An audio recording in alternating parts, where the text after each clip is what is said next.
अकारण करुणावरुणालय भक्तवांछा कल्पतरु तड़ित्व निंदित पीताम्बरधारी श्री बालकृष्ण प्रभु की वांग्मयी प्रतिमूर्ति श्रीमद् भागवत महापुराण, जिनके साप्ताहिक भक्ति अनुष्ठान में हम आप सब लोग श्री अयोध्या नगरी में अविराजित होकर के अवगाहन कर रहे हैं, यह हमारा परम सौभाग्य है। सरयू मैया का पावन तट, श्री राम लला की पावन सन्निधि, संत जनों का पावन आशीर्वाद और श्रीमद् भागवत की मधुरतम कथा आज अपने पंचम दिवस में प्रवेश कर रही है। और आज के सौभाग्य की तो क्या ही सराहना करें। हमारे पूज्य गुरुदेव भगवान, पूज्य पिताजी महाराज, पूज्य माताजी, आप सबका आगमन श्रीधाम वृंदावन से आज अयोध्या में हुआ है। शास्त्राज्ञा करते हैं कि अगर व्यास मंच पर बैठकर के व्यास जी कथा कर रहे हैं और उस बीच में यदि पिताजी आ जाएं, तो पिताजी को हाथ जोड़ करके प्रणाम करे और अपने कथा प्रवाह को कहता रहे। लेकिन कथा के मध्य में यदि जन्मदात्री मां आ जाए तो उनको दंडवत प्रणाम करना चाहिए। और हमारे लिए सौभाग्य की बात इसलिए है क्योंकि हमारी माताजी तो हैं ही, पर हमारे पिताजी हमारे गुरुजी भी हैं। तो पिता के लिए भले ही आज्ञा है कि कथा करते करते पिता को बस हाथ जोड़े और कथा कहता रहे, लेकिन यदि गुरु और मां आ जाएं तो उनको तो प्रणाम करे, दोनों के स्वरूप को प्रणाम करे। क्यों? मां कौन? जो देह को जन्म देवे, वो मां है। और गुरु कौन? जो इस देह का उद्धार करे, वो गुरु है। जन्म देने का कार्य मां का है और उद्धार करने का कार्य गुरु का है, तो इन दोनों की भूमिका बहुत ज्यादा है। वैसे हमारे यहां कई बार गुरु और मां की पदवी को इतना ऊंचा बता देते हैं, पिताजी बेचारे नीचे ही रहते हैं। लेकिन हमारे तो वैसे ऐसा नहीं है। पिता गुरुस्तम जगताम अधीशो, पिता और गुरु को सम माना गया। हम रोज मंगलाचरण में एक श्लोक बोलते हैं जिसमें संपूर्ण राम कथा है, जो कि श्रीमद् भागवत में शुकाचार्य जी ने शुक रामायण के प्रारंभ में कहा। उसमें भी कहते हैं पिता की आज्ञा मानकर के राम जी वन नहीं गए। भागवत जी में लिख रहे हैं गुरुवर थे त्यक्त राज्यो, गुरु की आज्ञा से राज्य का त्याग किया। तो गुरु कौन? बोले पिता गुरु ही है, गुरु सम ही है। तो ऐसे हमारे मात्र पितृ चरण दोनों पधारे हैं।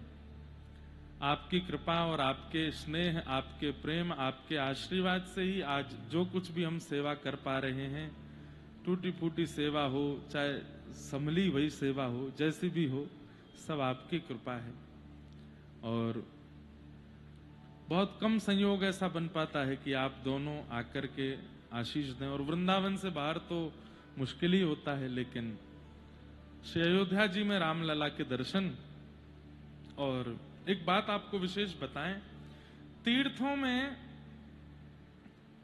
प्रयास कीजिए कि या तो आचार्यों के साथ जाओ या माता पिता के साथ जाओ। श्रवण कुमार अपने माता पिता को तीर्थ यात्रा करा रहे थे। क्यों?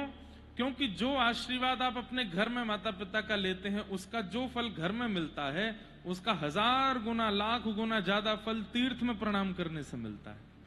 तीर्थ में मातृ पितृ प्रणाम करने के लिए जब पुत्र या पुत्री या शिष्य अपने आचार्य को लेके, गुरु को लेके या माता पिता को लेके जब तीर्थ आता है, तो अकेले आचार्य जी आएंगे तो ठाकुर जी को देख के अपने कल्याण की भावना रखेंगे, लेकिन शिष्य के साथ आएंगे तो शिष्य के कल्याण की भावना करेंगे। अकेले माता पिता तीर्थ जाएंगे तो प्रार्थना करेंगे, प्रणाम करेंगे, लेकिन अगर पुत्र पुत्री के साथ जाएंगे तो ठाकुर जी से यही कहेंगे, हे ठाकुर जी यहाँ पे कल्याण करियो, इसका उद्धार करना, ये दीर्घायु हो, सद्बुद्धि इसको मिले, खूब नाम यश करे। तो जब आपकी प्रार्थना और मातृ पितृ चरण की प्रार्थना और आचार्यों की प्रार्थना एक साथ ठाकुर जी पर तीर्थों में जाके पहुंचती है तो उसका लाभ निश्चित मिलता है। तो श्री अयोध्या जी में माता पिता दोनों पधारे और निश्चित है कि श्री राघव जी से यही प्रार्थना करके आए होंगे कि ये लाला ऐसी सेवा करते रहे, कथा की ऐसे ही आके मुख से भागवत जी की सेवा होती रहे। और चक्र तीर्थ, चक्र पर अविराजित अयोध्या है, यहां तो सुदर्शन जी की कृपा परिलक्षित होती है सब पर। तो परम सौभाग्य है आज आप श्री के मंगल में आगमन हुए। नंदस्त्वात्मजोत्पन्ने जाता ह्लादो महामनाः आहूय विप्रान वेदज्ञान स्नातः सुचिरलंकृतः वाचयित्वा स्वस्तैनम जात कर्मात्मजस्य वै कारयामास विधिवत पितृदेवार्चनम तथा। नंद जी के आत्मज हुआ है और जाता ह्लादो महामना। एक बहुत सुंदर बात सुनिएगा, ठाकुर जी का प्राकट्य हृदय में ही होता है। मुझको कहां ढूंढे रे बंदे, मैं तो तेरे पास हूं। आप कहां ढूंढ रहे हैं? आप में ही हैं। बस आचार्य चरण आकर के, गुरु चरणारविंद जब हमारे जीवन में आते हैं, उनकी वाणी का प्रभाव हमारे जीवन पर पड़ने लगता है तो हृदय में ही विराजमान वही ठाकुर जी जो अभी तक ओझल थे वो दिखने लग जाते हैं। रहता था पास में सदा लेकिन छुपा हुआ, रहता था पास में सदा लेकिन छुपा हुआ। एक बार एक संत हमारी कथा में आए बद्रीनाथ में, वो कितनी सुंदर बात बताई। बोले भगवान ने जब पृथ्वी बनाई, आकाश बनाए, समुद्र बनाए, पर्वत बनाए, सब कुछ बनाया, लेकिन जब सबको बनाते बनाते जीव बनाए, जंतु बनाए और जैसे ही मानव बनाए तो ठाकुर जी मानव से ही डर गए। बोले अरे ये तो बड़े खतरनाक हैं, इनसे मैं कैसे बचूं? तो कहते हैं ठाकुर जी ने समुद्र विशाल गहरा कर दिया और उसमें जाकर के छुप गए कि कहीं ये मानव मुझे ढूंढ ना ले। तो किसी ने कहा मानव आपको यहां भी खोज लेगा। तो ठाकुर जी ने पहाड़ बना दिए, पहाड़ों में जाके छिप गए कि कहीं मानव मुझे यहां ना ढूंढ ले। बोले यहां भी ढूंढ लेंगे। घने जंगल बना दिए, बोले इनमें नहीं ढूंढ पाएंगे। बोले यहां भी ढूंढ लेंगे।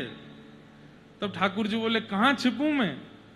तो फिर मानव के ही अंदर जाके छिप गए। बोले अब ढूंढता रहे बाहर, मैं तो अंदर ही बैठा हूं। हम लोग पहाड़ में ढूंढते हैं, आकाश में ढूंढते हैं, जलाशय में ढूंढते हैं, जंगल में ढूंढते हैं। ठाकुर जी कहते हैं बढ़िया है, भ्रमण करते रहो, हम भीतर ही छुपे हैं। लेकिन रहता था पास में सदा लेकिन छुपा हुआ,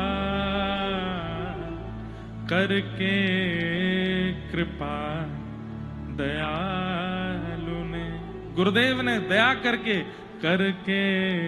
कृपा दयालु ने पर्दा उठा दिया। गुरुदेव क्या करते हैं? हृदय पर जो माया का पर्दा छिपा है उसको हटा देते हैं। गुरु आश्रित होने के बाद, गुरु समाश्रित होने के बाद व्यक्ति को ठाकुर जी का अनुभव क्यों होने लगता है? क्योंकि उसके भीतर ही थे ठाकुर जी, वही उसको स्वप्न में अनुभूति देना प्रारंभ कर देते हैं, यत्र तत्र अनुभूति करवाना प्रारंभ कर देते हैं। करके कृपा दयालु ने, करके कृपा दयालु ने पर्दा उठा दिया।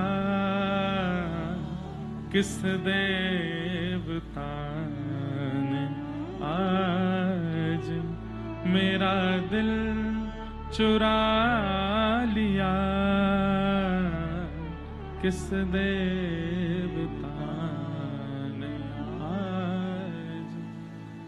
जाता ह्लादो महामना, इसका मतलब यह है कि ठाकुर जी का असली प्राकट्य बाहर नहीं होता है, हमारे चित्त में होता है। सब लोग इधर देखो, ध्यान से सुनो।